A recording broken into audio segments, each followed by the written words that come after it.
ইরানে বড় ধরনের হামলা চালিয়েছে ইসরায়েল। এতে এখন পর্যন্ত ইরানের আইআরজিসি প্রধান হোসেন সালামি ও 2 পরমাণু বিজ্ঞানী নিহত হওয়ার পর খবর পাওয়া গেছে। হামলার পর তেহরানে ব্যাপক বিস্ফোরণের শব্দ শোনা গেছে। এরই মধ্যে বন্ধ করে দেওয়া হয়েছে ইসরায়েলের আকাশসীমা। হামলার পর ইসরায়েলের প্রধানমন্ত্রী বেঞ্জামিন নেতানিয়াহু জানিয়েছেন, যতদিন প্রয়োজন ততদিন এই সামরিক অভিযান অব্যাহত থাকবে।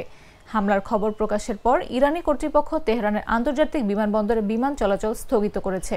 এদিকে মার্কিন পররাষ্ট্রমন্ত্রী বলেছেন, যুক্তরাষ্ট্র এই হামলায় জড়িত নয়। তিনি ইরানকে এই অঞ্চলে আমেরিকান ঘাঁটিতে হামলার বিরুদ্ধে সতর্ক করেছেন। প্রেসিডেন্ট ডোনাল্ড ট্রাম্প তেহরানের সঙ্গে কূটনৈতিক সম্পর্ক বজায় রাখার প্রতিশ্রুতি দেওয়ার পরপরই ইরানে এই হামলা চালানো হয়েছে।